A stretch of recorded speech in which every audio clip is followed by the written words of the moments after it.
Hey guys, Pitmaster here.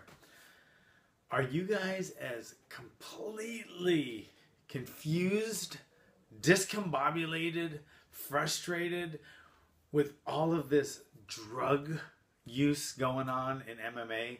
I mean, no one knows what's going on. No one. From the top of the top, the UFC, all the way to the commission, to the individual fighters. No one knows what's going on. I've talked to fighters all the way from champion to amateur, and no one knows what's going on. Can they use TRT if you have a prescription? But does your TE level have to, or TE ratio have to be a certain amount? Is Coke okay now? Not a performance enhancing drug, so it's okay recreationally. What about pot? I use it for sleep, but I can't use it because I'll get fined. Now anabolic steroids are coming into the picture again. And HGH. What? Nobody knows. It's like my head's spinning. Every fighter out there is doing something. And I don't blame the fighter. I don't judge any of them because since it's like allowed now, I mean, come on.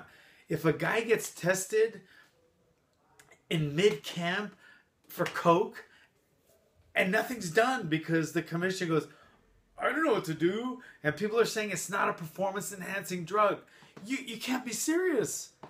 Ask Aaron Pryor. I mean, it's as performance-enhancing as you can get. You can do anything on Coke. You're faster, you're stronger, you have more stamina. You can just go. So to say it's not performance enhancing, it's just ludicrous. It is so performance enhancing. But then nothing's done. Then a guy tests positive for pot, and when you do pot, all you want to do is sleep and you have the munchies. You don't want to do any kind of performance. But that guy's fined and suspended. Now a guy does TRT and he says he has a doctor's prescription because he has low testosterone. Nobody has low testosterone. Unless you have Klinefelter's disease or syndrome, okay, which Google it, but it's a condition where you have a low testosterone. So a guy is kind of like a woman. I mean, no body hair, really soft. But you wouldn't want to fight anyway if you had Klinefelter's. Okay? You would be a testosterone abuser or a steroid abuser and you'd have a low testosterone. But then you're just rewarding the guy for cheating in the first place by letting him continue to take the testosterone. Okay?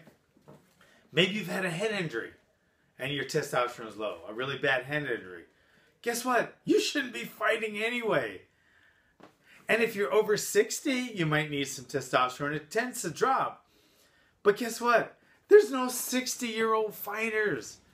Nobody out there that's taking TRT needs it. Nobody. Anyone that takes TRT out there right now and you're under 60 years old, you have abused it so much in the past that your body isn't producing as much because when you take it externally, your body says, whoa, I'm getting enough. I'm not going to produce it myself.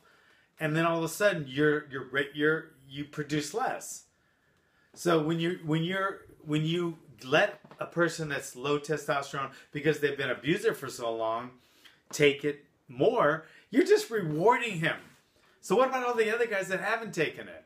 And they take it and their testosterone goes up and now they're being fined. It makes no sense.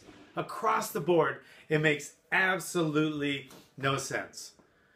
Anabolic steroids. I could see Anderson Silva taking anabolic steroids because of his leg. It will help mend injuries. Okay? Is that why he took it? I don't know.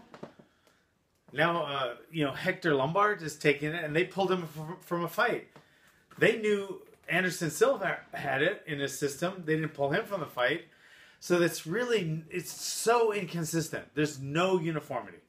And well, you might say Dana's doing that because the fighter makes him more money. I don't think that's true.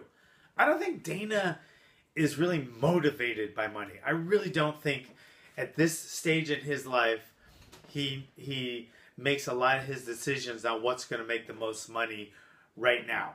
In that way. I think he has the big picture, and I think he wants what's best for UFC and MMA. So I don't know what it is, but it's making no sense. So I got a cure, and this is for you, Dana. This is for you, Athletic Commission. This is the only cure there is, because there's no consistency. Everybody's confused. This guy's doing it. That guy's doing it. This guy's getting in trouble. That guy's not. It makes no sense. So I have the cure. This is it. Okay. Number one, give everybody from February 10th, 2015, back in time, a free pass. Wipe the slate clean. No matter what they've been busted for in the past, just say, you know what? We're going to look the other way. That's done. We're going to pretend everybody right now is completely drug-free. And we're going to forget about what you got busted for or tested positive for before February 10th, 2015. Okay. But from February 11th on, from now on, you are not to take anything. Okay? You don't smoke pot. You don't do coke. You don't do meth. You don't do TRT. You don't do HGH. You don't do anabolic steroids. You do nothing. If you get busted for anything, and that means tested mid training, before the fight, after the fight, or a random test anytime, if you are a signed MMA fighter, you need to hold yourself to a higher standard.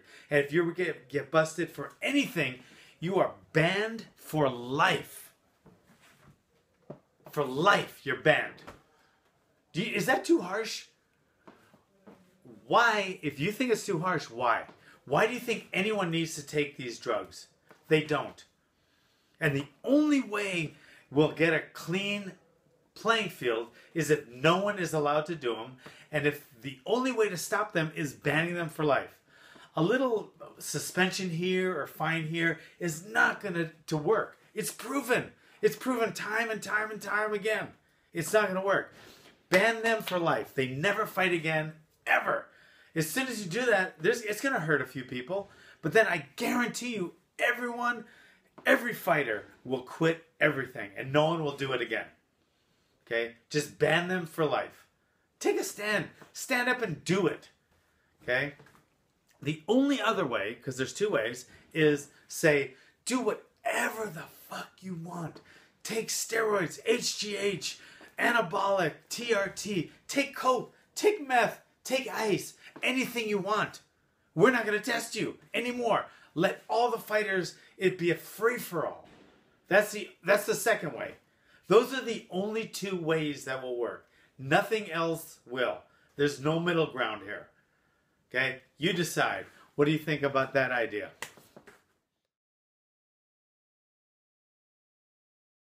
Hey guys, Pitmaster here. Alright. Are you guys as confused, discombobulated,